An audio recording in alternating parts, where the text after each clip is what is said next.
So this is 20 by 20 needle. So I've already cast it on with 0, 0, 0 on my tension, then tension 7 as usual for hem. So now I'm going to share with you how to do non stretchy hem. So right now I will push this needle backward to resting position, let it go and rest, and this is on B position, just as in my first video about stretchy hem. So this is for non stretchy hem. I'm going to cast on with tension 7, then hold the tail of my wool, then I'm going to hang this on. Okay, this, remember, centralize it, then hang a weight on it to make it steady and stable. So this time around, the stretchy one, we did not pack all the needle together. We leave those one at the resting position to be there until when we finish our knitting. But this time around, on non stretchy hem, all the needles have to work. So I'm going to pack all the needles from 20. You have to bring this back, then you push them back to join needle at this position, just like this. Then I'm going to knit with that my tension 7 on 40 row as usual. So let's go.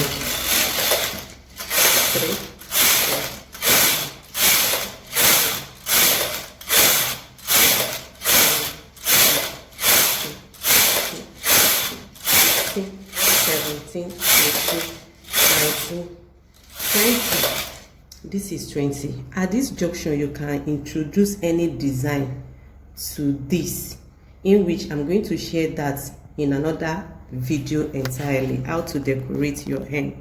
But right now, we want our hem to fold properly for the half part of it at the down to align with each other. So I'm going to reduce my number, reduce it to like one number in the front. I've shifted to 6.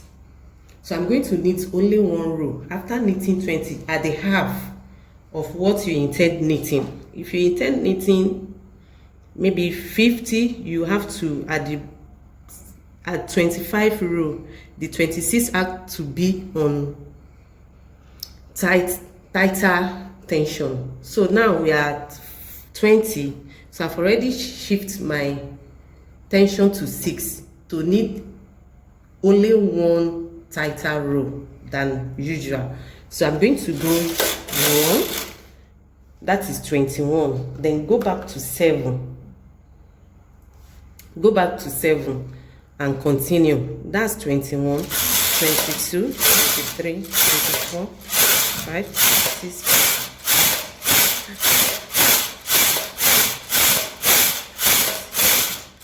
8, 9, 40. You can see. So that's 40 row. Then this we have to remove it also gently. This time around I just go like remove everything at once, the weight and this at once. So now time to fold. Here is where you need to wash very well. This loop is what we are going to use to fold.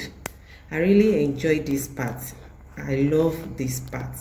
You know, you can remember we push our needle to 1 by 1, like 1 at the back and front at B for the cast on row, the first cast on row. And this is this row. This loop is what creates this loop. So we are going to fold gently. Don't allow this your loop like to scatter. Let it be like round loop like that. Let the loop be there. So I'm going to take the first loop and put it on needle 1. like the first needle that is on. Then I'm going to put the second loop into this next one. That is, I'm jumping one needle and fix this loop on the next one. So I'm going to leave this and put this loop on this one. I'm going to leave this one. I'm going to put the loop just the way we cast it on. You can see it just the way we cast it on. You can see, let me just put it that way so that you can see it.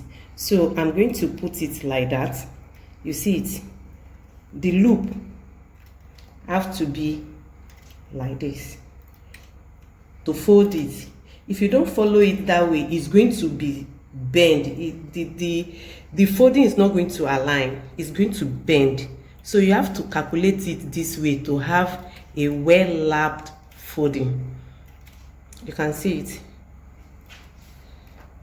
So I'm going to show you in another scenario if this loop did not come out that way. So this is the last one.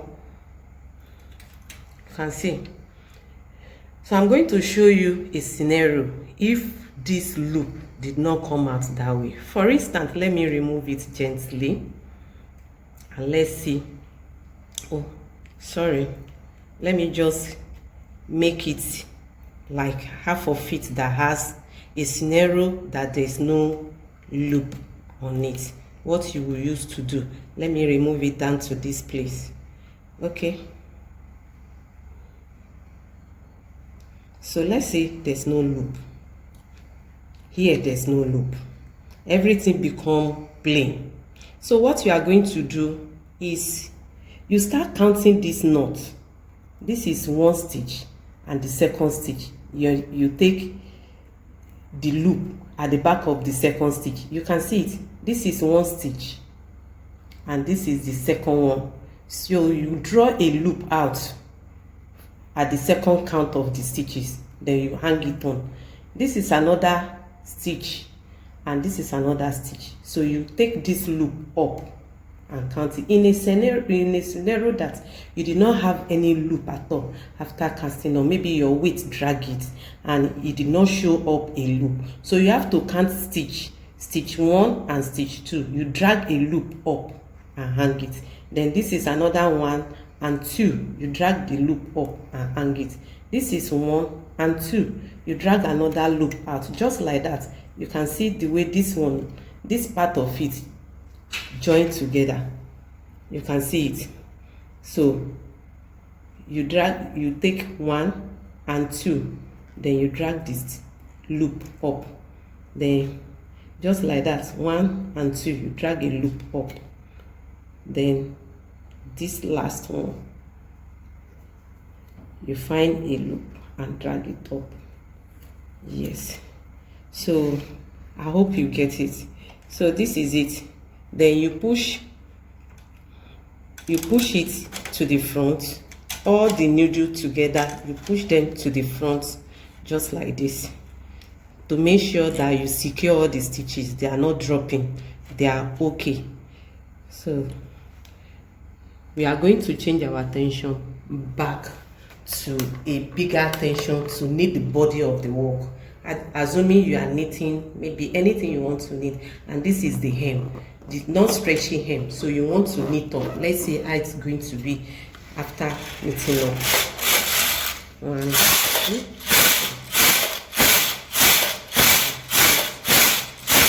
So you can see the back of it.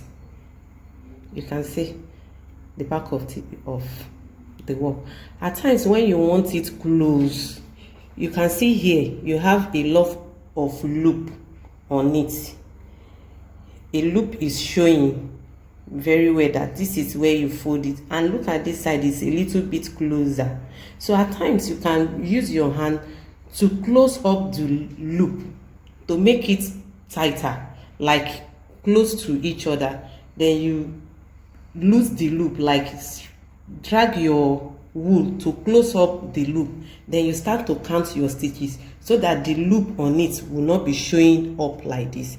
If you like this closer one, that is, you have to drag your wool to close up the loop. Then you start to count the way I told you that you have to count two stitches and bring up a loop to fold.